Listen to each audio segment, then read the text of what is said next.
Buenas tardes a todos y bienvenidos a este nuevo seminario, nueva conferencia en la serie de conferencias del Instituto de Física Teórica. Es un placer especial para mí presentar a Irene Valenzuela. Irene es una experta reconocida a nivel mundial en el campo de teoría de cuerdas. Es, de hecho, una estrella invitada en multitud de conferencias a nivel mundial. Y Irene empezó su carrera como estudiante en la Universidad Autónoma de Madrid. Yo creo que la conocí alrededor del año 2010 como alumna de la asignatura Mecánica Cuántica 2, entonces en cuarto de carrera, porque ahora está en tercero. Y no destacaba nada en clase, no hacía ninguna pregunta. Eso sí, sacó la matrícula. Posteriormente dirigí su trabajo de máster y su tesis de doctorado en el Departamento de Física Teórica de la Universidad Autónoma y en el Instituto de Física Teórica. Ya mostró en esa etapa su especial brillantez y iniciativa y también originalidad en muchos aspectos, pero fue después cuando inició su carrera fulgurante. La tesis la hizo yo creo que entre el 12 y el 15 o algo así, y en 2015 se trasladó al Instituto Max Planck de Múnich, donde estuvo como postdoc 2 años, luego a la Universidad de Utrecht, en Holanda. Cruzó el charco y fue a la Universidad de Cornell 1 año, porque le ofrecieron un puesto en la Universidad de Harvard, donde estuvo 3 años. Y estando allí, bueno, al final le ofrecieron un prestigioso puesto en el CERN en Ginebra, como miembro del staff, y ese es su puesto actualmente.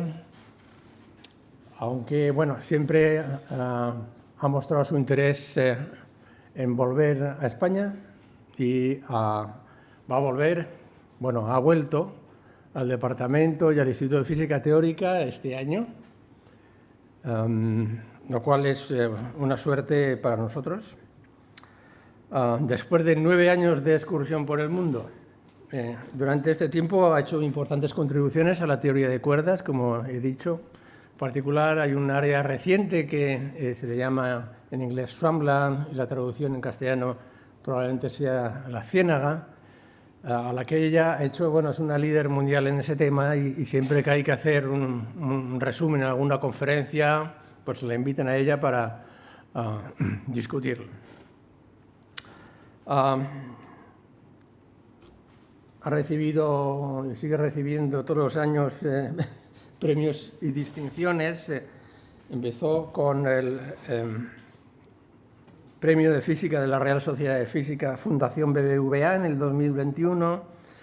En el mismo año recibió una European Research Council Starting Grant, que es un tipo de financiación especial europea de gran prestigio y que es muy difícil de conseguir. Fue nombrada académica de la Academia Joven de España en 2022. En el 23, Premio al Joven Talento Científico Femenino de la Fundación de la Real Academia de Ciencias, y así seguirá indefinidamente, supongo. Es también una mujer implicada en el apoyo a jóvenes investigadoras y particularmente investigadoras en física y en física fundamental en particular. Entre sus aficiones destacan el piano, toca muy bien el piano, he sido testigo de ello, es una pena que esté cerrado eso, si no lo obligaría a tocar algo. O otras aficiones exóticas es que hace parapente, tanto en Miraflores como en los Alpes. Me acuerdo de haberle visto en un aeropuerto una vez que salía en Barajas y llevaba detrás en la mochila el parapente a cuestas, ¿no? Bueno, ya no voy a dar más preámbulos y voy a dar la palabra a Irene para que nos deleite hablando sobre el fascinante mundo de la teoría de cuerdas. Adelante, Irene.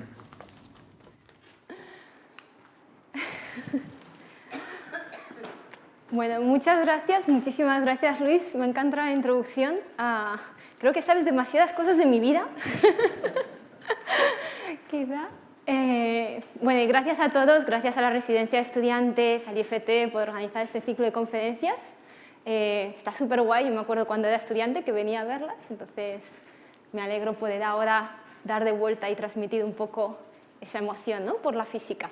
Así que espero que vengáis todos con muchas ganas de dejar la mente volar a las fronteras del conocimiento y espero que os vayáis pues, con algunas respuestas, pero sobre todo más preguntas. Bueno, ya que me han introducido también, y ha sido un honor por parte de Luis Ibáñez, quiero también introducir un poquito los lugares en los que trabajo, ya que eso también os puede ser útil a la hora de encontrar más eventos de divulgación.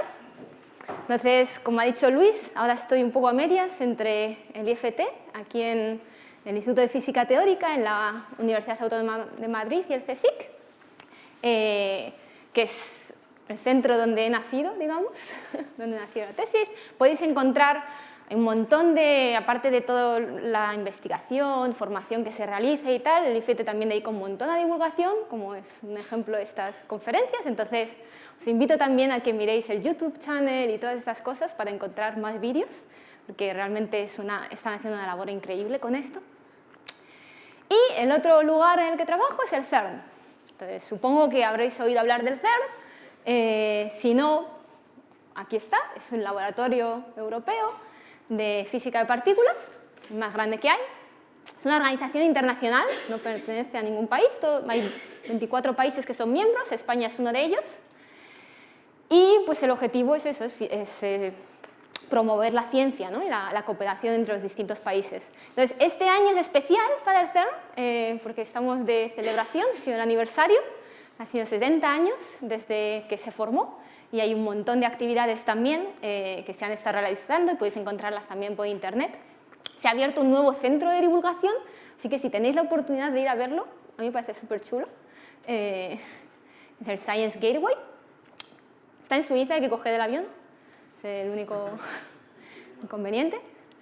Pero tiene lo que es el LHC, ¿vale? O sea, el CERN es famoso porque tiene el acelerador de partículas más grande que hay hoy en día, ¿vale?, en el mundo.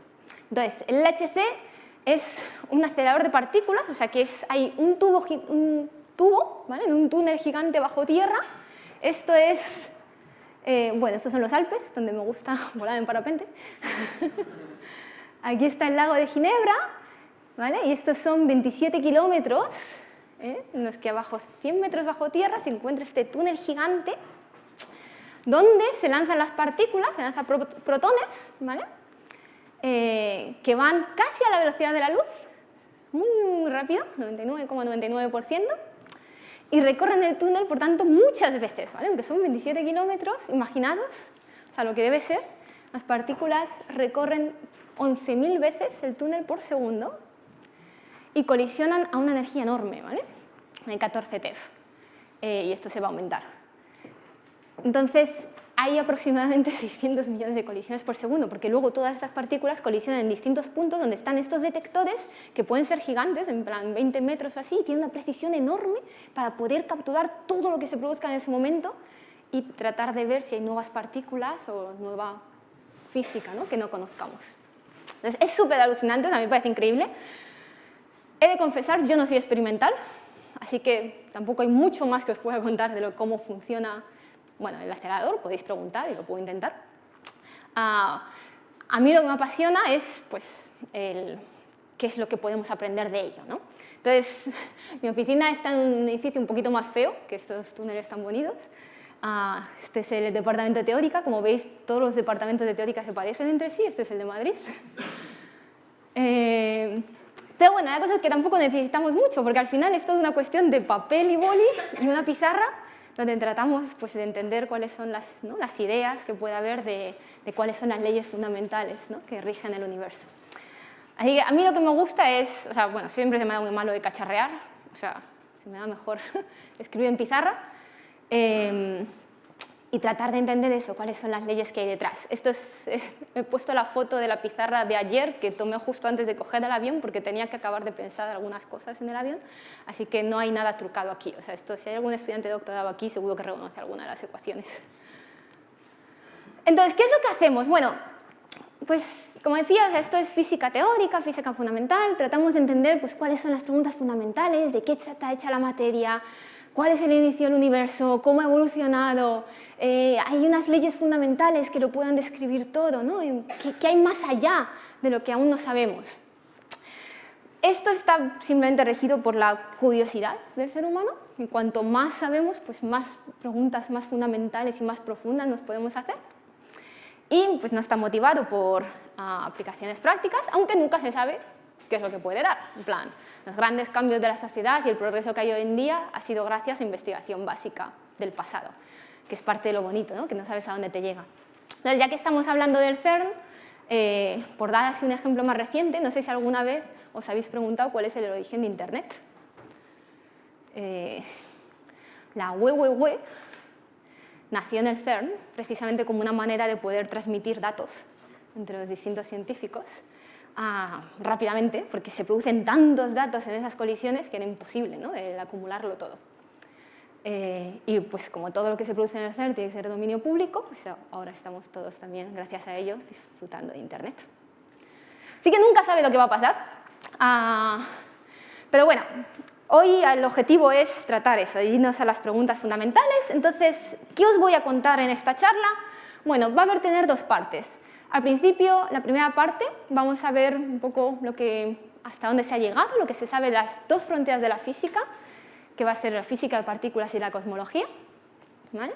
Y luego en la segunda parte nos vamos a adentrar en esta teoría misteriosa de teoría de cuerdas, ¿vale? Que trata de unificarlo todo.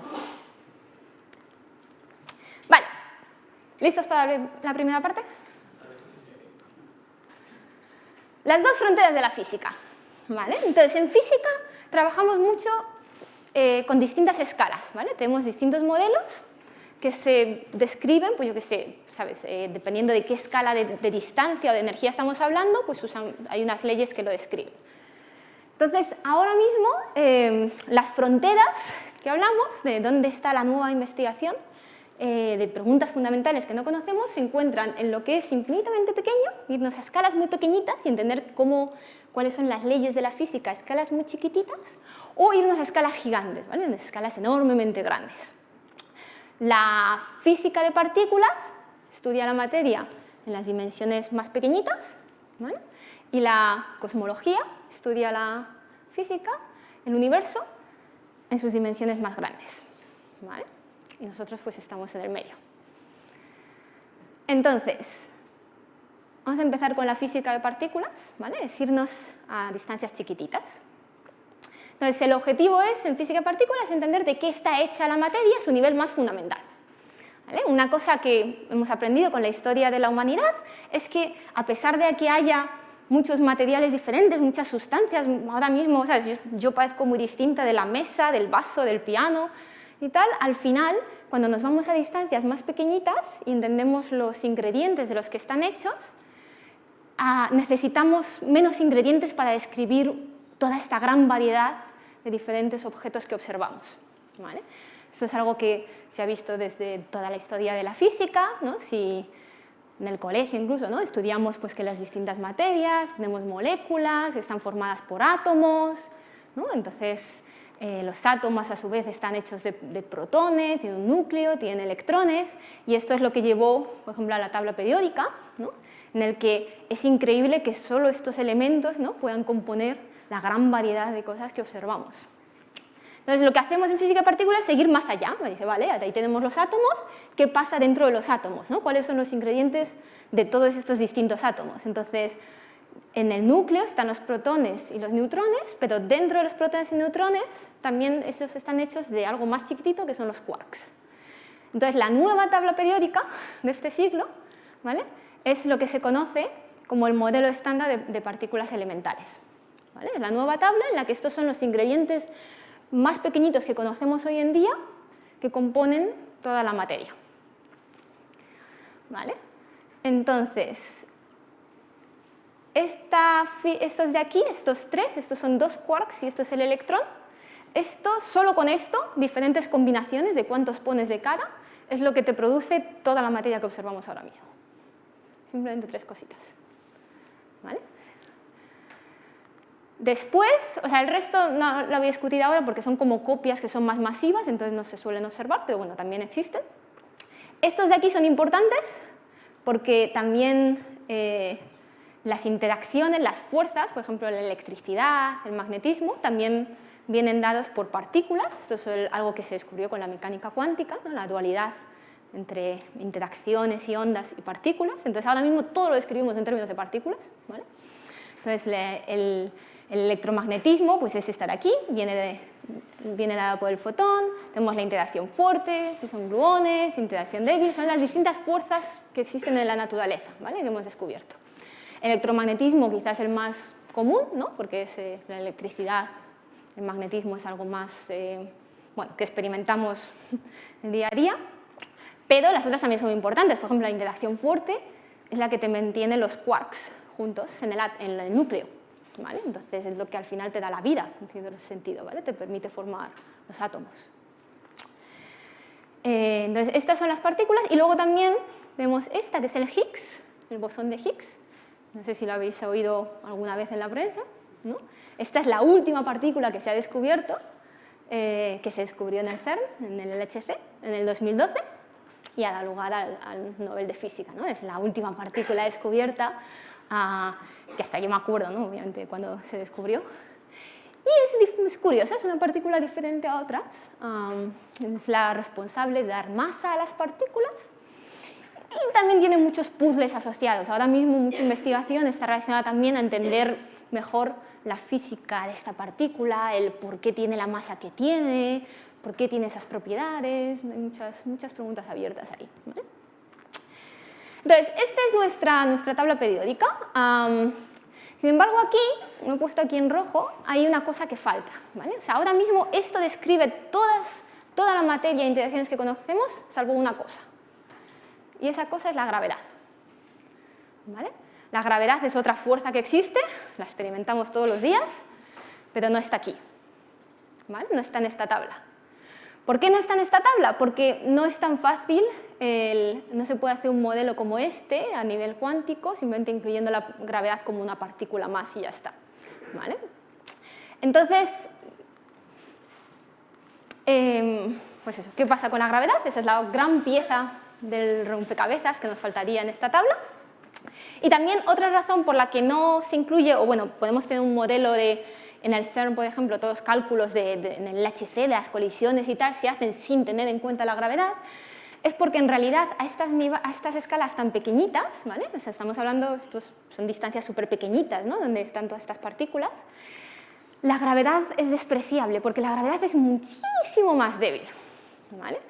Nos parece que es fuerte porque somos muy grandes, en realidad, pero si comparas la fuerza, es muchísimo más débil la gravedad que el electromagnetismo o que las otras fuerzas, ¿vale? Si no, no podríamos mantener unidos, ¿no? Los núcleos o los electrones, por ejemplo, en lugar de repelerse, se atraerían si la gravedad fuese más fuerte, pero no, se repelen entre sí. Entonces, la gravedad es no solo más débil en plan un factor 2, o sea, es muchos órdenes de magnitud más débil, ¿vale? Entonces, experimentalmente en el LHC es que no se observa, o sea, es demasiado pequeñito el efecto, ¿vale?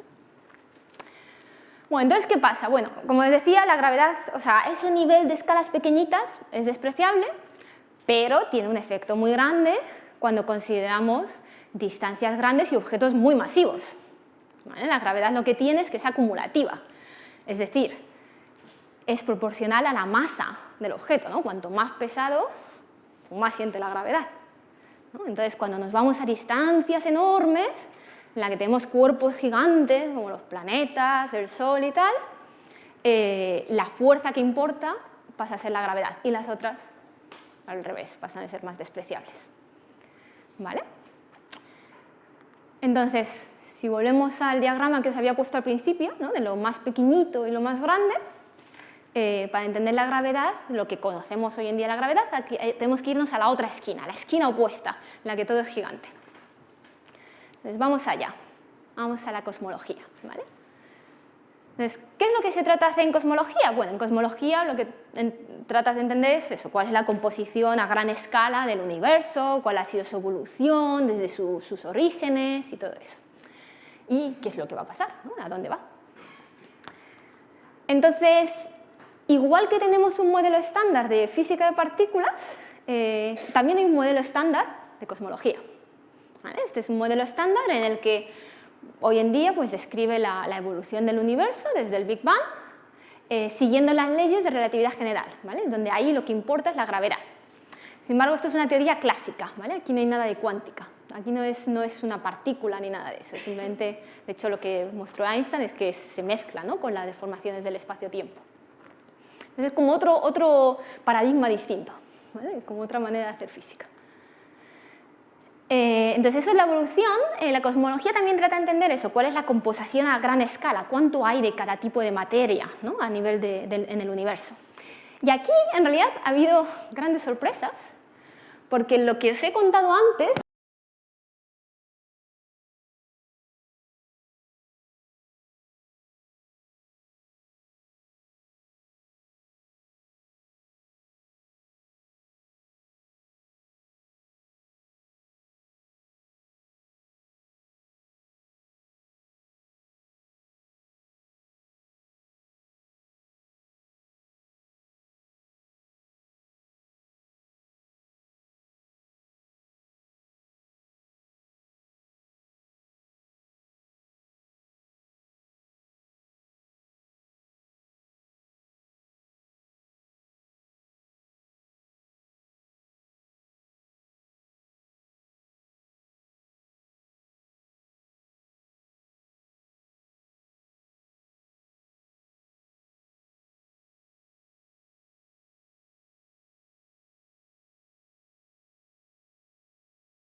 al vacío.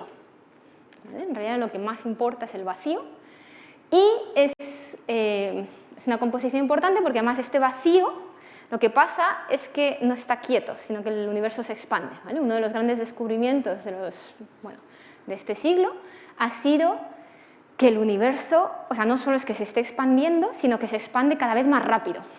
¿Vale? Se expande aceleradamente. Eso va un poco en contra de si pensases que solo hay gravedad, porque la gravedad hace que todo se atraiga, ¿verdad? Es una fuerza atractiva. Sin embargo, hay otra energía, hay otra fuerza, hay algo más en el universo que lo que hace es al contrario, hace que él se expanda, ¿vale? Y las cosas no es que se repelan, pero sí como que se va creando espacio-tiempo, ¿vale? Se va haciendo cada vez todo más grande. Es como el globo que se infla, ¿vale? La superficie se va haciendo más grande. Entonces, las galaxias y todas las estrellas se están alejando de nosotros en realidad. Así es como se vio que existía esta energía oscura. Vale, entonces estos son grandes puzzles que la gente trata de entender cuál es el origen de esta materia oscura y esta energía oscura. Y es posible que para entenderlo también haya que mezclar un poco las dos. Quizá para entender, por ejemplo, la materia oscura está relacionada con nuevas partículas que pueden interaccionar con el modelo estándar, quizás se pueden ver en el LHC y las cosas pues se mezclan entre sí, ¿no? Uy, perdón. ¿Se ha quitado?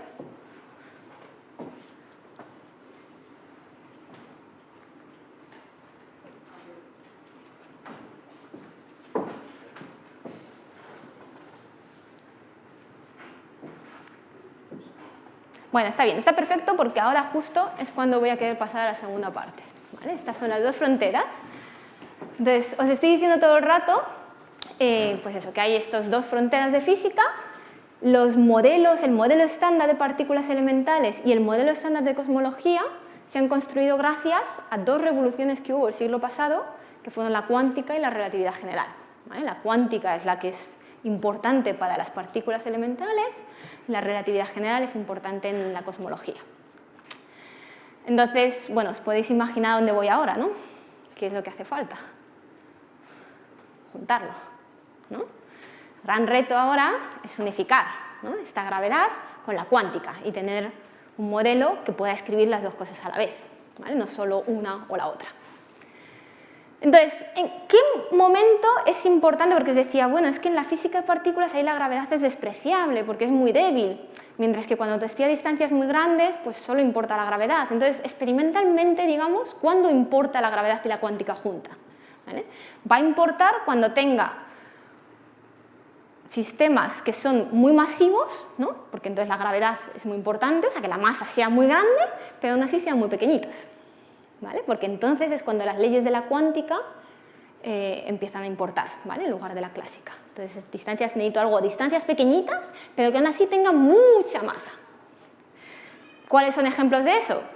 Pues el inicio del universo, en el que estaba todo concentrado antes de empezar a expandirse, o los agujeros negros. El agujero negro es un claro ejemplo de, pues, tener un cuerpo muy masivo en un espacio muy pequeñito.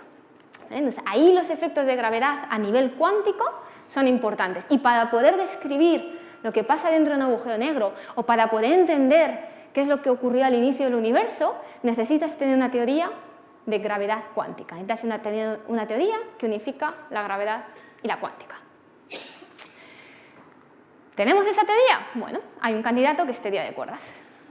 Entonces, ahora vengo a la segunda parte de la charla. ¿Vale? Vale, la teoría de cuerdas, de hecho, voy a poner aquí, sí, ahora os lo digo. Bueno, la teoría de cuerdas es una teoría que unifica la gravedad y la cuántica, ¿vale? Eso lo consigue. Es de las candidatas que hay, es la más desarrollada por ahora, porque además no solo unifica la gravedad con la cuántica, sino que también describe el resto de partículas. Podemos juntar la gravedad con el electromagnetismo, con la interacción fuerte, la débil, todo junto, ¿vale? Entonces, es una teoría, en el sentido de que todavía no está comprobada experimentalmente, ¿vale?, pero durante todos estos años ha dado lugar a un montón de desarrollos en física fundamental.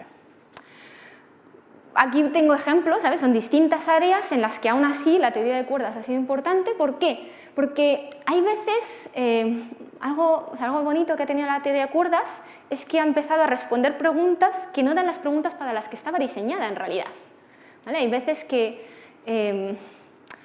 una de las cosas que hemos descubierto es que a veces fenómenos que parecen muy diferentes se pueden describir con las mismas leyes, ¿vale? Esto es algo que siempre ha dado lugar a progreso, ¿no?, en nuestra descripción del universo, cuando por ejemplo la electricidad y el magnetismo se podían unir y se podía escribir como electromagnetismo con unas únicas leyes de Maxwell, pues con teoría de cuerdas es llevar esto al extremo, ¿vale? Lo que ha pasado es que gracias a un concepto de dualidad, digamos, se ha visto que hay muchos fenómenos que en principio no tienen nada que ver con gravedad, pero que aún así se pueden describir con las mismas leyes de gravedad cuántica, que son como distintas caras de la misma moneda, ¿vale? Esto hace que aunque hay mucha gente, o sea, yo por ejemplo trabajo en entender teoría de cuerdas como una teoría de gravedad cuántica, pero hay mucha otra gente que trabaja simplemente en usar teoría de cuerdas como una herramienta para describir otras cosas que no tengan nada que ver, ¿vale?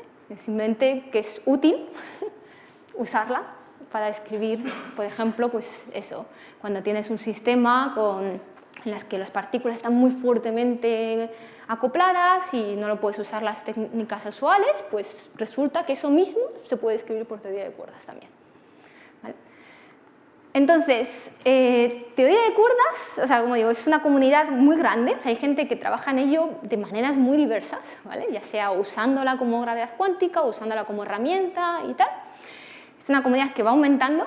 Ya que os he hablado antes del CERN, quería poner esta foto porque justo la conferencia anual de teoría de cuerdas, que ocurre todos los años en un país diferente, este año en junio la organizamos en el CERN.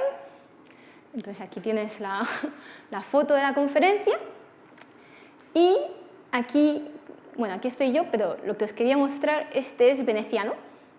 Este fue como el padre de teoría de cuerdas, ¿vale? Fue el que dio el primer paso que permitió desarrollar la teoría de cuerdas en 1968. Entonces es un emeritus del CERN, ha trabajado toda su vida sobre todo en el CERN y bueno, todavía está por ahí de vez en cuando preguntando cosas a ver si hemos avanzado o no. Y pues siempre se le responde que sí, sí, sí, pero quedan muchas preguntas todavía. Y eso, entonces os podéis imaginar eso, ¿no? Desde el 70 pues han pasado muchas cosas, ¿vale? Entonces, ¿qué es esta teoría de cuerdas? Bueno, como siempre, voy a coger una cosa, como siempre es algo muy abstracto y la gente se asusta mucho, de, oh Dios mío, teoría de cuerdas, no voy a entender nada, he decidido hacerlo más sencillo y tratar de hacerlo intuitivo trayendo una cuerda. ¿Vale? Esto es simplemente para quitarle un poco la magia a esto y que veáis que hay muchos conceptos que se pueden tratar de entender intuitivamente. Por supuesto, hay mucho trabajo detrás, muchas matemáticas y tal, pero una vez que los hemos entendido, pues se puede tratar de explicar de una manera que todo ser humano lo pueda comprender. ¿Vale? Entonces, ¿qué es la teoría de cuerdas? Bueno, la teoría de cuerdas propone que las partículas elementales, que os decía antes, no son puntos, no son bolitas, sino que si sigues mirando a distancias más pequeñitas, ¿no? Son cuerdas. ¿Vale? O sea que estas partículas, tuviésemos una lupa gigante, ¿no? O seguimos colisionando, veríamos que en realidad tienen una dimensión, son cuerdas vibrando. Ya está. Tan simple como eso. Esa tontería, ¿vale? Lo cambia todo. Ups, perdón. A ver, un poco de drama esto.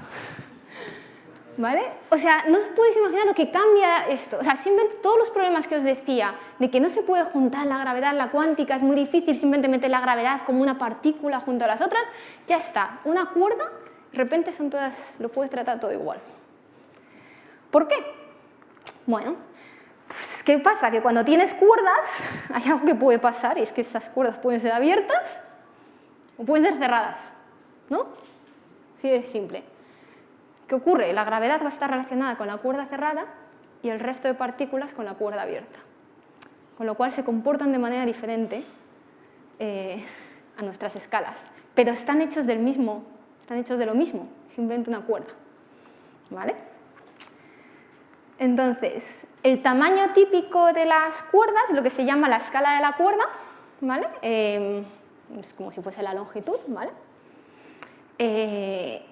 Se tiende a pensar, o sea, podría ser más grande, pero bueno, lo más pequeñito, al menos para que poder describir la gravedad a nivel cuántico, es 10 a la menos 35 metros, o sea, es muy pequeñito, ¿vale? O sea, yo no tengo una lupa, ¿no?, que pueda ver eso ahora mismo. Y lo que ocurre es que, o sea, ¿cómo producen partículas? Bueno, pues si alguna vez habéis visto algo de oscilación, de cuerdas, ¿sabes? Simplemente cuerdas reales, ¿no? de vibraciones y tal, algo que se estudia es que, o sea, unas cuerdas pueden vibrar, ¿vale? Y distintos modos de vibración lo que te van a dar lugar es a los diferentes tipos de partículas, ¿vale? Cuanto mayor vibración, mayor frecuencia de vibración, mayor energía, mayor será la masa de esa partícula. ¿Vale? Entonces, lo que tienes es que tienes como, bueno, voy a ponerlo aquí, torres infinitas. O sea, si te preguntan cuántas partículas existen en el universo, bueno, pues de acuerdo a teoría de cuerdas, infinitas, ¿vale? Porque por cada cuerda, en realidad, se te generan infinitas partículas, ¿vale?, asociadas a los distintos modos de vibración, cada vez con una frecuencia más alta, y la masa, ¿vale?, viene dada por esa escala de la cuerda, ¿vale?, que os decía. Como en distancias muy pequeñitas, significa que en energía, o sea, la masa es muy grande, ¿vale? Son del orden de, no sé si lo tengo aquí, sí, 10 a la 17 gigaelectronvoltios. O sea, son 17 órdenes de magnitud más grande que, bueno, 19 más grande ¿sabes?, que los protones, neutrones, electrón y tal. ¿Vale? Entonces, lo que pasa es que esto significaría es que lo que nosotros observamos, ¿vale?, y lo que vemos en el LHC al colisionar partículas y tal, son solo los modos más ligeros, ¿vale? O sea, es como el modo de vibración más lento, ¿sabes?, la frecuencia más pequeña. Ese primer modo es lo que observamos a las energías a las que podemos llegar ahora mismo. Pero si pudiésemos seguir llegando a energías más altas o ir a distancias más chiquititas, pues tendríamos que ver todo el resto de otros modos de vibración de la cuerda. ¿Vale? Entonces, como os decía antes, una de las cosas características de teoría de cuerdas es que siempre tienes gravedad. ¿Por qué? Porque la cuerda cerrada, su modo de vibración más ligero es el gravitón, es lo que te da lugar a la gravedad. Y eso no hay manera de librarse de ello. ¿vale? Por narices, en teoría de cuerdas, siempre tienes el gravitón, siempre tienes gravedad. Y es una teoría cuántica, con lo cual necesariamente al final tienes gravedad a nivel cuántico, o sea, es consistente, es una teoría de gravedad cuántica, ¿vale? Entonces, lo bonito es eso, es como el nivel, es una unificación a lo bestia, ¿no? Ahora, toda esa tabla que teníamos antes con distintas partículas, ahora solo habría algo, que es cuerda, punto, ¿vale? Y la tienes cerrada, pues te da la gravedad. La tienes abierta, pues te da lugar al resto de partículas, de la materia, de las fuerzas, del Higgs y tal. Entonces, una vez tenemos cuerdas, pues alguien podría preguntar, bueno, y si ya tienes cosas que tienen una dimensión extra, ¿no? Puedes tener objetos aún más extensos, ¿no? En plan como un plano, ¿no? Una superficie, ¿no? O más, ¿no? Objetos extensos. Y es algo que ocurre, o sea, una vez empiezas con las cuerdas, la propia consistencia de la teoría te obliga a que existan objetos extensos. ¿Qué quiere decir esto? Bueno, que cuando tú tienes una cuerda abierta, ¿vale? Hay algo que le pasa, y es que tiene dos extremos. Entonces, tienes que decir dónde acaban estos extremos, ¿vale? Donde acaban los extremos se llaman branas, ¿vale? O sea, es la rodaja del espacio-tiempo donde acaban las cuerdas abiertas, que la pegas ahí, son las branas. Entonces, si la pego aquí a la mesa, pues esto sería una brana ahora mismo, ¿vale? Tan simple como eso. Entonces, ¿qué ocurre? Bueno, pues que ahora, dependiendo de la geometría de estas superficies donde pegan las cuerdas abiertas, vas a obtener diferentes tipos también de partículas, ¿no? Porque luego, o sea, tenemos distintos, aparte de la gravedad, ¿no? Sabemos que tenemos distintos tipos de partículas. Entonces, ¿de dónde viene esa variedad, ¿no? ¿De dónde viene el que sean diferentes? Bueno, pues viene que depende de qué tipo de branas, ¿no? Están enganchadas. Entonces, por ejemplo, si tenemos simplemente cuerdas abiertas en una única brana, tenemos lo que es el fotón, que es el electromagnetismo. Puedes mostrarlo matemáticamente, tiene las mismas propiedades que la electricidad. Si ahora coges y dices, bueno, pero ¿y si pongo muchas más? Uy, casi la lío. Pones, por ejemplo, 3 branas juntas y pones las cuerdas que viven en esas 3 branas, que vas a tener también entre las distintas branas, ¿no? Cuerdecitas entre ellas. Eso te va a dar lugar a unas partículas que tienen precisamente las propiedades de los gluones, que es la interacción fuerte, que es la otra, la que sirve para juntar los quarks en el átomo. Entonces, esto daría la interacción fuerte. Juntas 2, pues es la interacción débil, la otra que existe en nuestro universo, ¿vale? Es una cuestión de ir jugando con tus composiciones de branas. Y dices, bueno, y en las otras, por ejemplo, la materia, ¿dónde está el electrón, ¿no? ¿Cómo se produce el electrón? Bueno, pues el electrón, ¿sabes? Si, por ejemplo, esta es la brana asociada al electromagnetismo y el suelo es la brana, yo qué sé, asociada a la interacción débil y tienes una cuerda entre esta y esta, pues va a estar cargada bajo las dos. Entonces nota las dos interacciones. Y eso son partículas, son leptones y que notan pues, tanto la interacción débil como el electromagnetismo. Los quarks, pues lo que notan es la interacción fuerte. Entonces tienes que ir jugando de dónde las pones. Entonces puedes ir haciendo modelos en teoría de cuerdas en los que te describen el modelo estándar de partículas elementales, ¿vale? En los que tienes cuerdas abiertas entre diferentes branas, ¿vale? Entonces, es bonito, o sea, yo la primera vez que lo vi, que de hecho esto es algo que aprendí de Luis Ibáñez ahí, me parecía súper chulo como, no sé, de una manera tan sencilla, en cierto modo, ¿no? Puedes ir jugando y obtener pues, toda la variedad de partículas que observamos en nuestro universo, simplemente pues, colocando las cuerdas de diferentes maneras. Y la gravedad pues, serían cuerdas cerradas que están por ahí, pululando por todos lados, y por eso se acoplan a todo, porque no están pegadas, sujetas a una brana, ¿vale? Entonces todo va a sentir la gravedad, ¿vale? Ok, eso es muy bonito. También quiero decir, hay cosas que no son tan fáciles de describir. Por ejemplo, uno de los grandes retos que realmente, o sea, nos lleva por la calle la amargura es cómo describir un universo que se expande aceleradamente, ¿vale? Eso es algo, o sea, nuestro universo se expande aceleradamente, está relacionado con la energía oscura que os decía. Esto todavía es un reto en teoría de cuerdas, ¿vale? Es algo que tratamos de entender cómo se hace. Y creo que cuando consigo realmente va a ser una gran revolución en el campo, ¿vale? Porque es como el ingrediente de nuestro universo que todavía no sabemos cómo describir, ¿vale? El resto lo entendemos. Este es un misterio. ¿Qué más? A ver cómo vamos. Vale, otra de las características de teoría de cuerdas es que es única, ¿vale? Pues cuando digo, pues por ejemplo, no entendemos cómo se hace lo de que el universo se expanda, es porque en realidad no es tan fácil cambiar las cosas dentro de teoría de cuerdas, ¿vale? O sea, dinámicamente la teoría te fija muchas cosas y no tienes libertad de decir, no, pues voy a hacer que se expande y ya está, en plan, como lo cambio en mis ecuaciones. No existe esa posibilidad, ¿vale? Viene dado al final de que al juntar la gravedad y la cuántica no es tan fácil y te pone muchas restricciones de qué cosas son posibles o no. Por ejemplo, una de las cosas que te fija, y no es algo que elijamos nosotros, es el número de dimensiones del espacio-tiempo, ¿vale? Quizá habéis oído hablar de esto. Está claro que vivimos en 4 dimensiones, pero en principio, o sea, yo teóricamente me podría haber imaginado, yo qué sé, un universo en el que hay más dimensiones y matemáticamente yo puedo escribir el electromagnetismo, lo puedo describir en más dimensiones. No hay nada erróneo en plan matemáticamente para hacerlo, ¿vale? Yo podría haber hecho un modelo en el que pues, decido el número de dimensiones en el que tengo electricidad. Es una teoría de cuántica totalmente válida. Vale, en teoría de cuerdas ni siquiera el número de dimensiones es libre, ¿vale? No es algo que digas, no, quiero que sean 4 porque es lo que veo. No, la teoría, el unificar la gravedad y la cuántica te fija también el número de dimensiones que vas a tener si quieres mantener lo que se dice que es invariancia Lorentz, que es simplemente el que pues, la física sea invariante a que yo haga el experimento aquí o lo haga aquí, ¿vale? De moverme en el espacio. Entonces, si quiero mantener esa propiedad, el número de dimensiones tiene que ser 10. No lo podemos cambiar. Bueno, eso no pinta muy bien, ¿no? Vivimos en 4. ¿Qué hacemos? Bueno, en realidad nadie te dice qué forma tiene esta dimensión, ¿vale? ¿Qué quiero decir?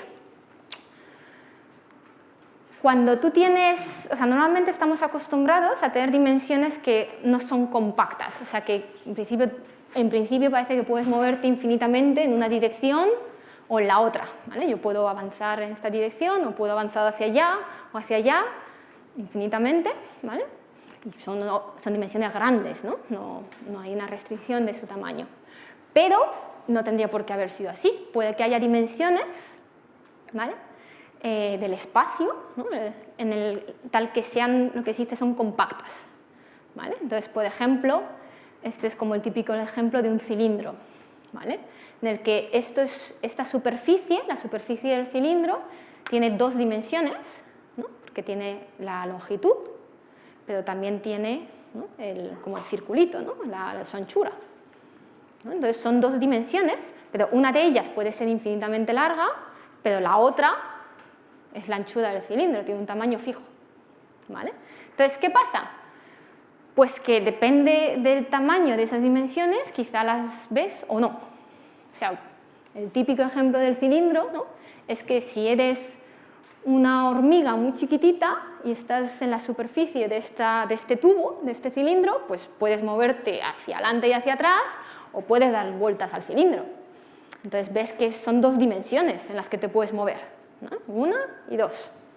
Pero si eres muy grande, tal que ese cilindro sea como una línea para ti, que es totalmente delgada, solo te puedes mover en una dirección, ¿vale? No eres capaz de resolver, se dice, o sea, de notar esa anchura, ¿no? Del cilindro. Entonces, efectivamente, en términos de los experimentos, es como si no existiese, porque no te puedes mover en esa otra dimensión, ¿vale? Entonces, lo que hacemos en teoría de cuerdas es decir, bueno, para poder conectar con nuestro universo, ¿no?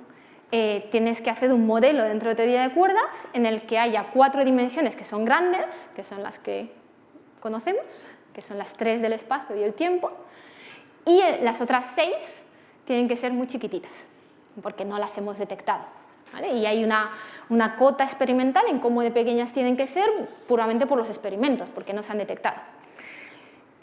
Ese tamaño experimental, no lo he puesto en la slide, pero es más grande de lo que creéis. En plan, ¿cuánto creéis que es el tamaño de esa dimensión extra? En plan, si tenemos otra, imagínate que hay más dimensiones en nuestro universo, experimentalmente cómo de pequeñas tienen que ser, por lo menos, ¿no? En plan, a lo mejor decís, bueno, pues yo qué sé, tendrá que ser más pequeño que nada de lo que hemos visto, ¿no? O algo así. Pues en realidad, como es posible que esas dimensiones, lo único que tengamos son cuerdas cerradas, o sea, lo único que lo note sea la gravedad, y la gravedad es tan débil, en realidad las cotas que hay para esas dimensiones extras no son tan fuertes, en cierto sentido. Por ejemplo, la cota experimental que tenemos hoy en día es del orden del micrómetro. Eso es el tamaño de un coronavirus, ¿vale? O sea, es mucho más grande que otras partículas que conocemos, ¿vale? Un coronavirus no es tan pequeño, o sea, las partículas de las que yo estaba hablando antes son distancias mucho más pequeñitas, ¿vale? Pero experimentalmente eso es el tamaño máximo que pueden tener las dimensiones extra porque solo las siente la gravedad, ¿vale? Y en los experimentos de gravedad, como es muy débil, pues las cotas son más débiles, ¿vale? Y bueno, es algo que se sigue investigando, ¿no? A ver si se pueden descubrir. Vale. Al tener más dimensiones, ahora tenemos algo nuevo con lo que jugar. Y es estas branas que teníamos y estas cuerdas abiertas, ¿cuál es su posición, cuál es su configuración en estas dimensiones? ¿Vale? Entonces, como os decía, las cuerdas abiertas y cerradas pueden sentir las dimensiones extra de manera diferente. Las cuerdas cerradas lo van a notar todo, porque simplemente están libres pululando por ahí, así que van a notar todas las dimensiones, ¿vale? Pero las cuerdas abiertas no tiene por qué, porque a lo mejor tienes una brana pues, que no se expande en esas dimensiones, o sea, no está enrollando esas dimensiones, es algo ortogonal. Entonces, a lo mejor hay una cuerda abierta que solo pues, vive en algunas dimensiones y no en otras, como podría ser las partículas que nos forman a nosotros, ¿vale? Nosotros no vivimos en más dimensiones. Entonces, aquí ya hay un juego de hacer diferentes configuraciones y convierte en un juego geométrico, ¿vale? Porque una vez tienes más dimensiones, pues claro, antes hemos hablado de un cilindro, pero os podéis imaginar que hay muchas más figuras geométricas, ¿no? Que se pueden construir cuando tienes más dimensiones.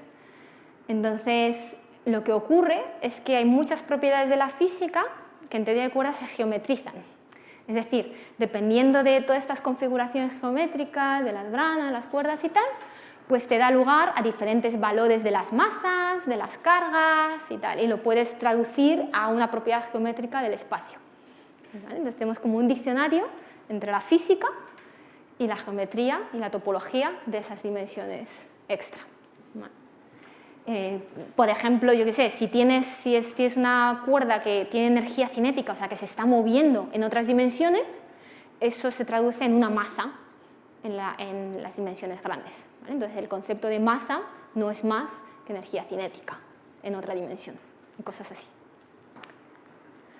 Vale, entonces, por sumarizar por ahora, mensajes, teoría de cuerdas es una teoría consistente de gravedad cuántica, proporciona una descripción unificada de gravedad y el resto de partículas.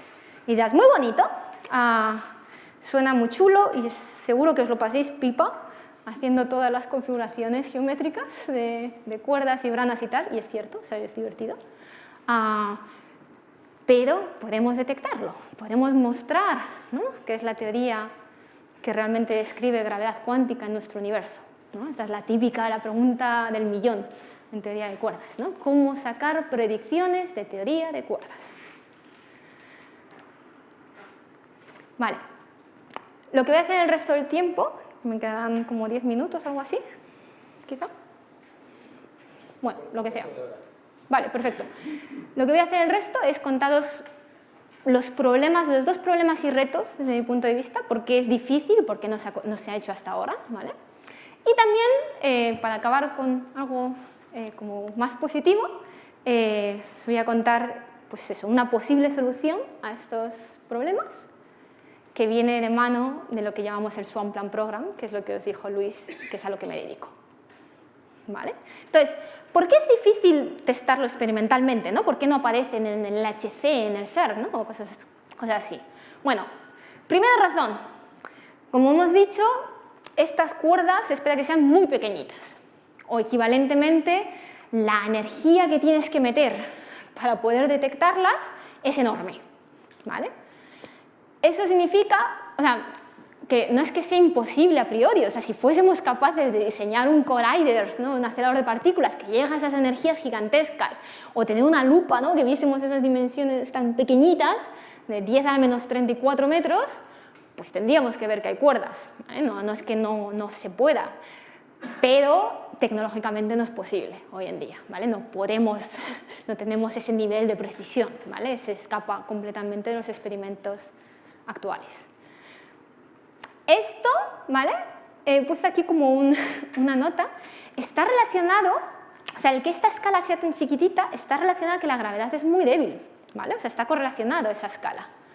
O sea, la razón por la que damos este valor, o sea, podría ser antes, en realidad no hay nada incorrecto con que en realidad las cuerdas fuesen más grandes. A lo mejor son más grandes y tenemos muchísima suerte y las vemos en el LHC mañana, ¿vale? El punto es que no hay una razón, y esto es lo más pequeño, ¿vale?, que podrían llegar a ser, ¿vale?, para tener la gravedad cuántica de manera consistente. Entonces nos ponemos como en el peor escenario posible, que es así de pequeño, y entonces es imposible. Entonces no podemos, si no las detectamos, no podemos decir, no, las tenías que haber detectado, porque es que pueden llegar a ser así de pequeñas, ¿vale? ¿Y por qué pueden llegar a ser así de pequeñas? Porque esa es la escala, esta escala de 10 a la menos 35 metros, es la escala en la que necesariamente vas a tener que ver efectos de gravedad cuántica.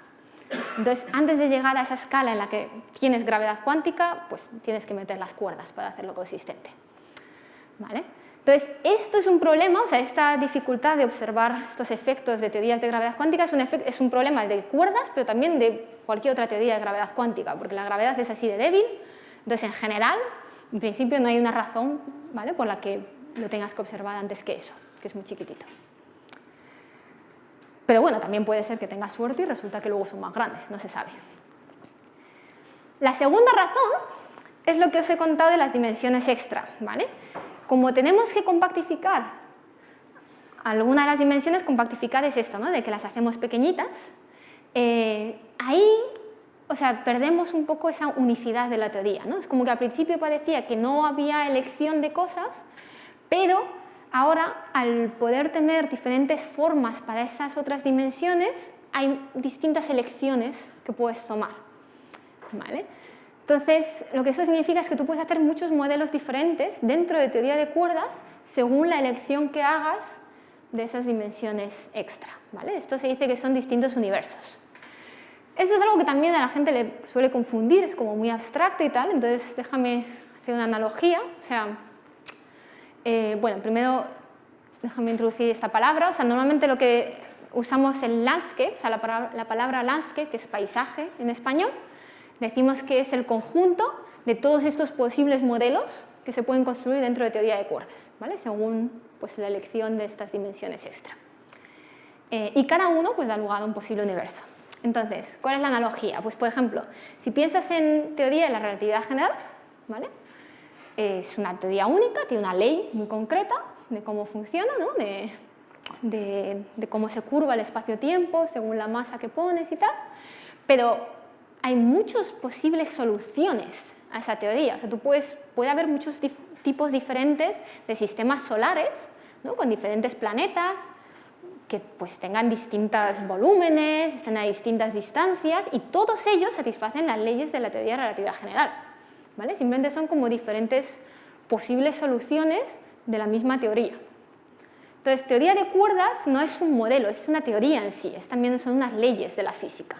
Entonces, es lo mismo, ¿vale?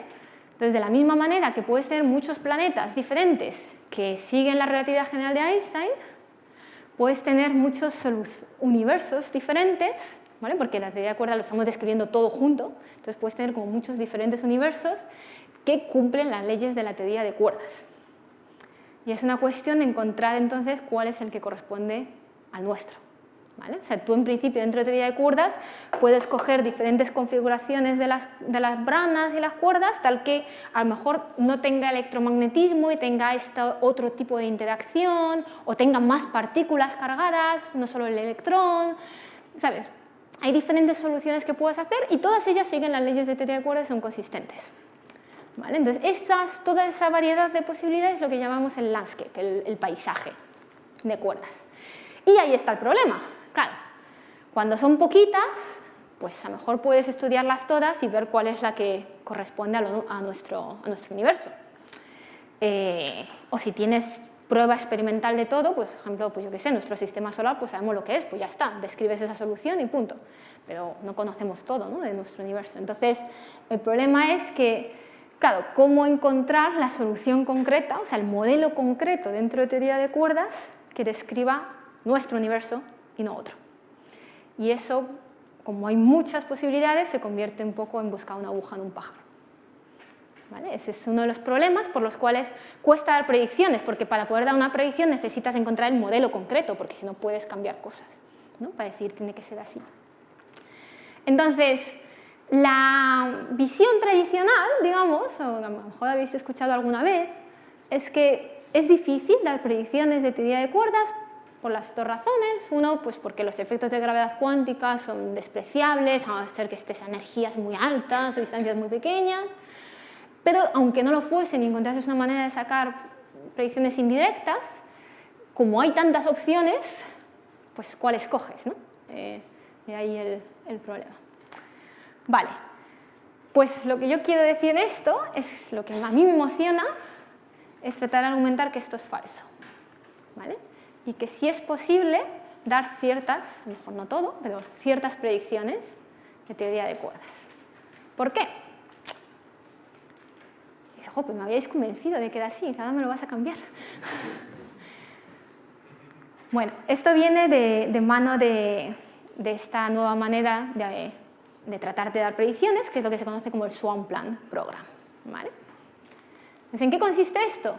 Bueno, pues lo que hacemos es, en lugar de tratar de encontrar esa aguja en el pajar, ¿no?, ese modelo concreto de teoría de cuerdas que describa nuestro universo, lo que tratamos es de encontrar qué características universales la van a satisfacer todos los universos, o sea, todos los modelos posibles, o sea, todo el pajar, ¿vale?, independientemente de cuál sea el nuestro.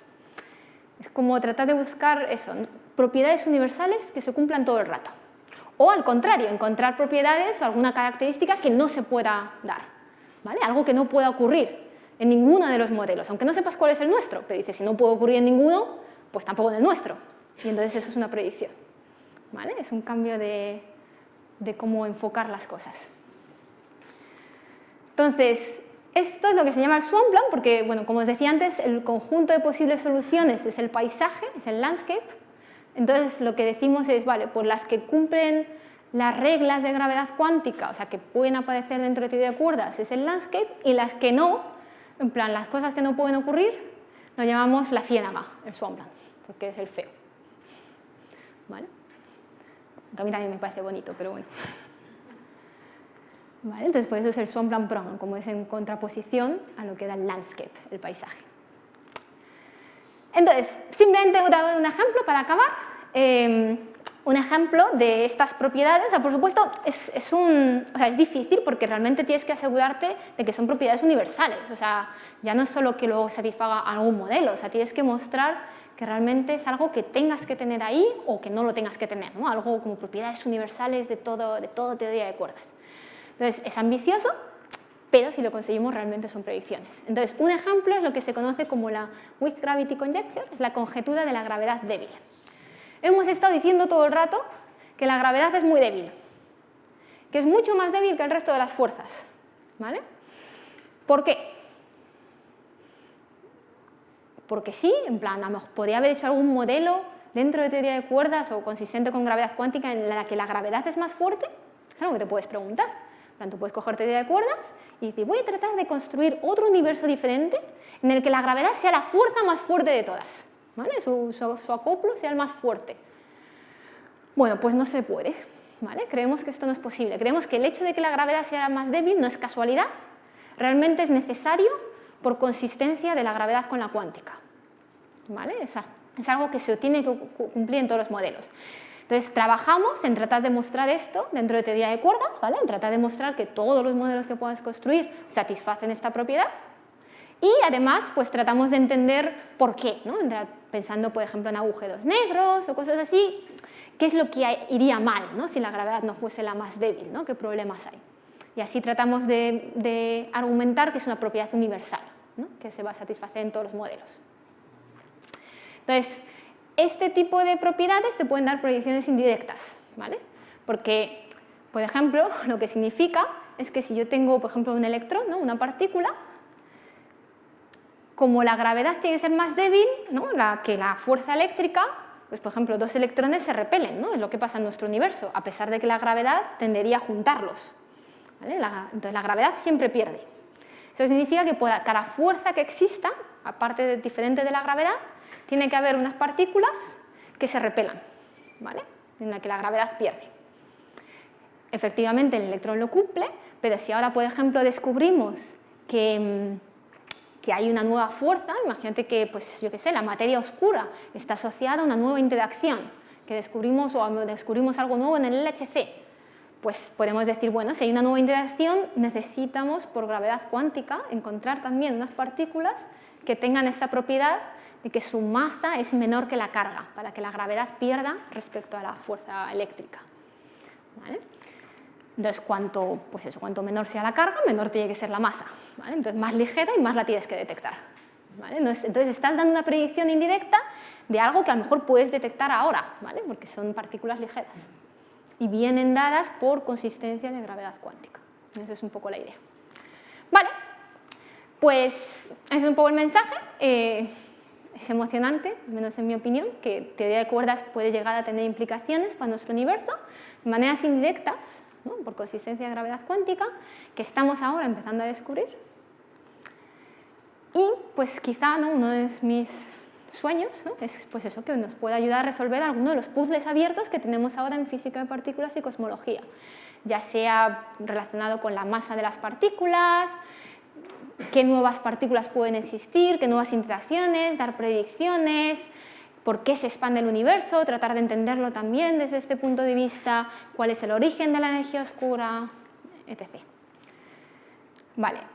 Tenía una última slide también diciendo, os he contado el Swampland porque es a mí lo que me apasiona, pero hay muchas más cosas dentro de teoría de cuerdas. Como os he dicho, es una comunidad enorme en la que trabaja gente de manera muy diferente.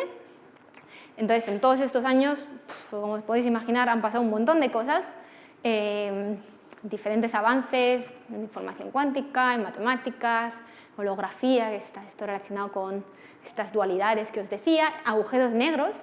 Esto, de hecho, hace 2 años, ha habido un descubrimiento también importante en términos de la física de los agujeros negros y la evaporación, que había estas paradojas de lo que se llamaba la paradoja de la información, no sé si lo habéis oído alguna vez, que es simplemente eso, como que los agujeros negros se pueden evaporar, o sea, se van haciendo más pequeñitos, van perdiendo energía, y hay un momento en el que había una paradoja, y dices, pues que si lo pierden todo, ¿dónde ha ido esa información? Como que parecía que violaba las leyes de la cuántica y tal. Entonces, usando, ¿sabes?, avances que hubo en teoría de cuerdas relacionados con estas dualidades y tal, se ha dado una explicación a cómo se entiende esta evaporación de los agujeros negros, ¿no? Y resolviendo esta paradoja desde el punto de vista de la gravedad. Es algo interesante también que ha ocurrido. Pero bueno, dejadme acabar ya porque os he dado mucha chapa.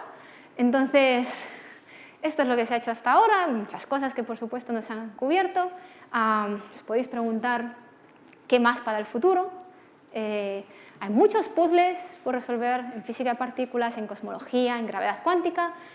Mi opinión, de una humilde servidora, es que quizá hace falta una visión en conjunto para resolver alguno de estos puzzles. Quizá el origen de energía oscura o materia oscura no se puede entender solo en cosmología, sino que hay que entenderlo junto con la cuántica, ¿sabes? O algunos problemas relacionados con el Higgs, que parece que no tienen nada que ver con gravedad, quizá tiene una explicación también con gravedad.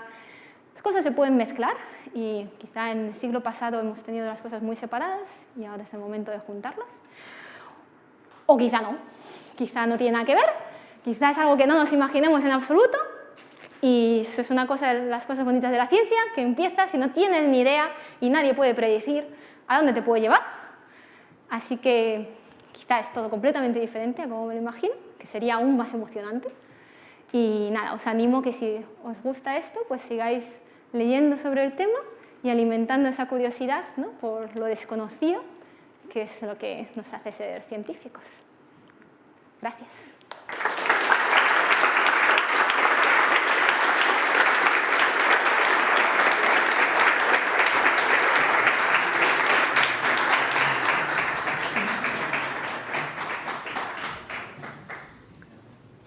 ¿Alguna pregunta por parte de la audiencia? Bueno, muchas veo. Vamos más cerca, a ver. Hola, en primer lugar, felicidades por la presentación. Me ha parecido súper didáctica y yo, que no soy físico, creo que de las pocas veces que he entendido por lo menos los conceptos generales de la teoría de cuerdas. Pero hay algo que no me ha quedado muy claro y es cómo compaginar estos conceptos con los campos cuánticos. La teoría de campos cuánticos, que viene a decir de una forma sencilla que una partícula es una excitación de un campo cuántico y que un campo cuántico no deja de ser un ente matemático, algo así, o parecido, ¿no? Entonces, ¿cómo podemos combinar la excitación de un campo cuántico con la teoría de cuerdas? ¿Hay algún tipo de relación? Sí, sí, sí. O sea, no me he metido mucho en detalle porque eso tiene su miga. Pero cuando hablo de las vibraciones, ¿vale? O sea, en la cuántica lo que ocurre es eso, ¿no?, que tienes un campo y entonces estudias como lo que es la cuantización, o sea, estudias como si fuesen vibraciones de ese campo y esas vibraciones te dan lugar a partículas. Es como empezar incluso con las ondas y entonces las vibraciones son distintas partículas en mecánica cuántica. En teoría de cuerdas hacemos lo mismo, es ese mismo proceso, ¿vale? O sea, hacemos el proceso de cuantizar. Lo que pasa es que en lugar de empezar con campos, empezamos con cuerdas, que tienen una dimensión. Entonces, eso que os decía de que tienes las cuerdas que vibran, ahí estoy metiendo la cuántica, ¿vale? Esas vibraciones no lo estoy pensando solo como a nivel clásico, sino que estoy cuantizando la cuerda, ¿vale? Estoy estudiando vibraciones a nivel cuántico y ver qué partículas salen de esas vibraciones cuánticas de la cuerda. Entonces, directamente la teoría de cuerdas es una teoría cuántica, ¿sabes? Lo que pasa es que empiezas con un objeto diferente, cuantizas un objeto distinto. O sea, que sería una alternativa a los campos cuánticos. Claro, es otro formalismo, un campo cuántico es como es puntual, digamos. Un campo está localizado en un punto del espacio, mientras que una cuerda tiene una dimensión. Pero luego el proceso de cuantizar es muy parecido.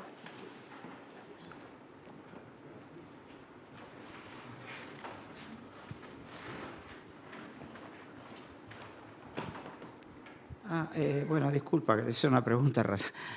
10 dimensiones el espacio-tiempo, ¿no? 6 enormemente curvadas, como se requerirá un montón de energía para curvarlas. Bueno, eso es, en realidad, está relacionada con esa energía del vacío, ¿vale? O sea, al final tú vas a tener una configuración concreta de todas esas dimensiones extra y de todos los objetos que metas ahí, de las branas y tal, y en total eso te da una energía, igual que pues eso, cuando estudias cuántica, como sabes, tienes una mínima energía para el vacío. ¿Cuánto es? Depende, porque en realidad hay objetos, en teoría de cuerdas hay algo curioso también, y es que no todo tiene energía positiva. Hay objetos que tienen energía negativa también. Con lo cual al final tienes una suma de muchas cosas diferentes que tienen energía positiva y negativa y te puede dar lugar a valores muy distintos, ¿vale? No es, o sea, la intuición de que necesitas mucha energía podría funcionar si quieres si todo tiene una energía positiva. Pero como también hay cosas con energía negativa, o incluso dependiendo de la curvatura, puede ser la energía que produces positiva o negativa, puedes producir un poco de todo. Incluso lo más fácil es conseguir energía negativa, más que positiva. Así que...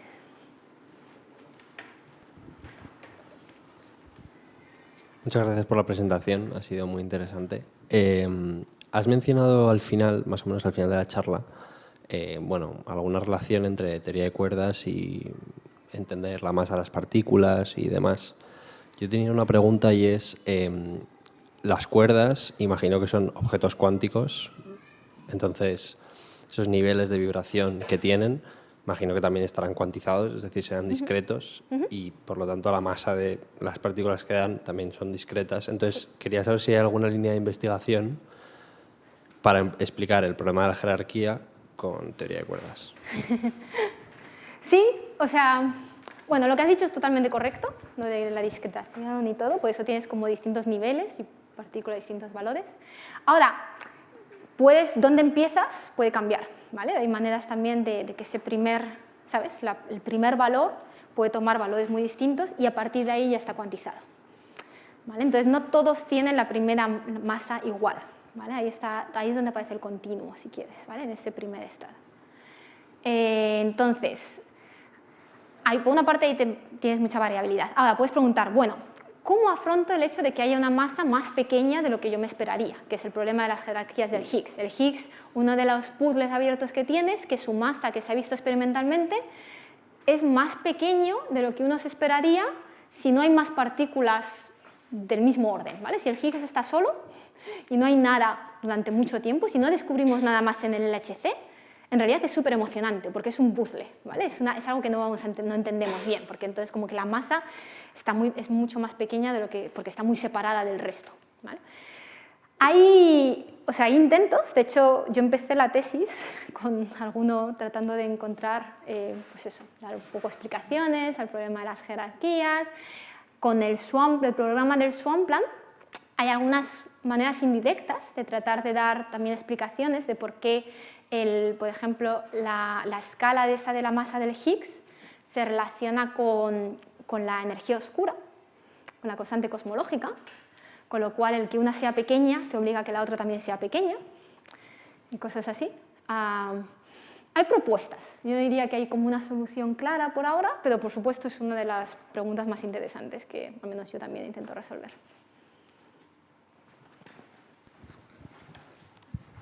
Muchísimas gracias. Oigo por ahí que hay unas teorías, pues se llama el Loop Quantum Gravity y otra teoría M. Entonces, ¿qué se diferencian y si son parecidas, similares, son extensiones a esta o son completamente distintas? Sobre todo la de teoría M que añade una dimensión más, me parece, ¿no?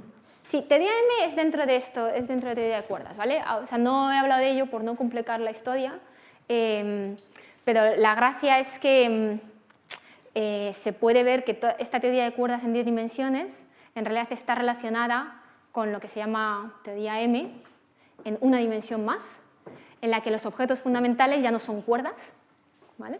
Sino que simplemente son objetos extensos, son como estas branas, ¿vale? Entonces, según según que quieras describirte, es útil hacerlo en términos de cuerdas en 10 dimensiones o en términos de una teoría de 11 dimensiones de gravedad con objetos extensos. Es un poco como que es dual entre sí, ¿vale? Entonces, eso está dentro de lo mismo, ¿vale? Es otra manera de escribirlo. Loop Quantum Gravity no tiene nada que ver con teoría de cuerdas. Es otra propuesta para unificar la gravedad con la cuántica. Está menos desarrollada, de que no se juntan con otras partículas todavía, solo sobre gravedad. Y para eso pues, le tendréis que preguntar a alguien que trabaje en ello.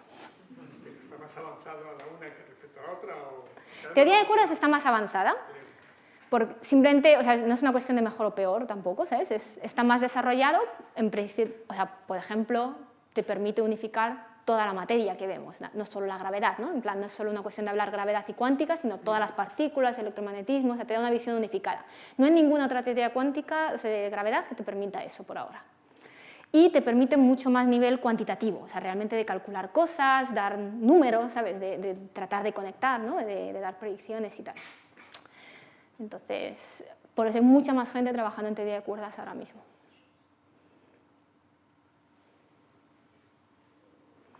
Un par de preguntas para elaborar nada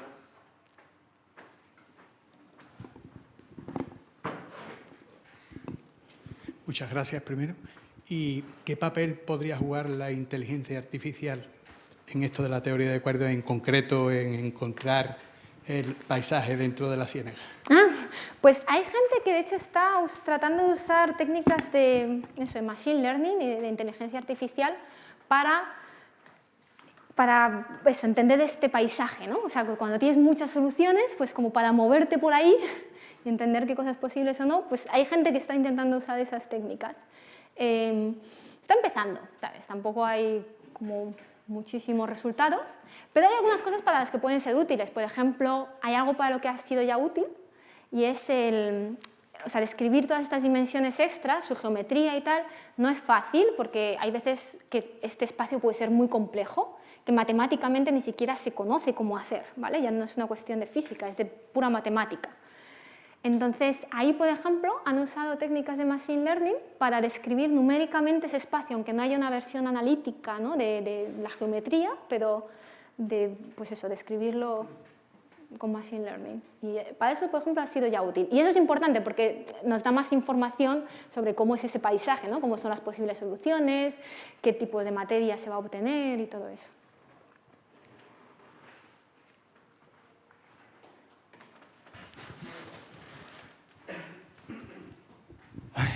Bueno, uno sale emocionado de estas conferencias.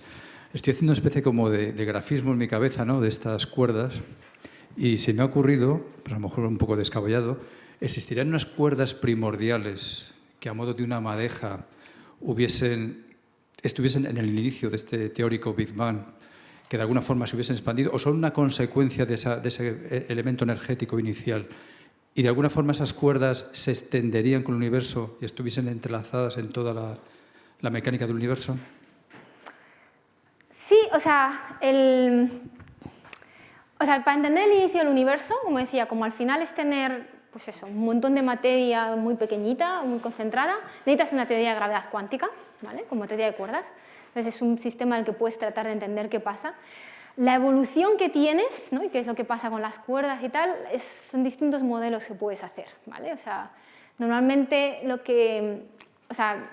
la idea es que, o sea, tú tienes todas esas cuerdas, pero vas a tener como un plasma, digamos, si quieres, yo qué sé, ¿sabes? Igual que al principio no tienes los átomos, ¿no? No están las cosas separadas entre sí, es como está toda una energía tan fuerte, tan caliente, ¿no?, que está como todo separado y todo se mueve muchísimo, tiene una energía cinética enorme.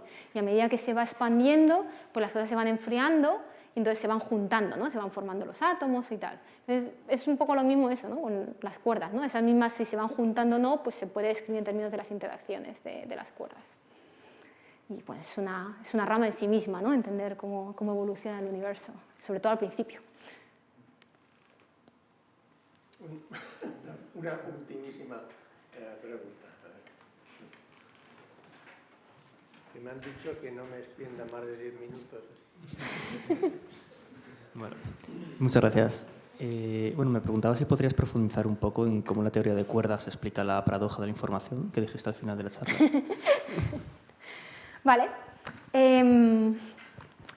A partir de... O sea, es algo que viene de... A ver, hay dos ingredientes fundamentales aquí, simplemente voy a decir eso. Uno es lo que se llaman wormholes, que son los agujeros de gusano. ¿Vale? Estas son soluciones de gravedad, incluso de Einstein, en la que tienes, pues eso, como conectando dos lugares del espacio-tiempo, ¿no? Tienes un agujero de gusano. Ese es un ingrediente, ahora te digo por qué es importante. El otro ingrediente es la idea esta que viene de teoría de cuerdas, de holografía, ¿vale?, en la que puedes describir rápidamente simplemente que, o sea, un universo con gravedad, las leyes de la física que describen un universo con gravedad también te pueden describir un universo en el que no hay gravedad pero tiene una dimensión menos. Es como que tienes una dualidad entre dos cosas totalmente diferentes pero se describen por las mismas leyes. Entonces, esa dualidad ha dado lugar a entender algunas preguntas de gravedad que no entendías bien, traducirlas en este otro universo que no tiene gravedad pero tiene una dimensión menos, ¿vale?, y tratar de responderlas ahí. Entonces, eso, juntando con los wormholes, metiendo los wormholes en esta historia, los agujeros de gusano, que en esta dualidad se traducen a tener partículas entangled, entrelazadas, puedes explicar qué es lo que le pasa a la información, ¿sabes?, que no se pierde. O sea, esa mezcla, Luego te puedo contar más si quieres. Bueno, supongo que seguiríamos hablando y hablando durante mucho tiempo. Tendremos que conformar con dejarlo aquí. Muchas gracias, Irene, por esta fascinante conferencia. Gracias a vosotros.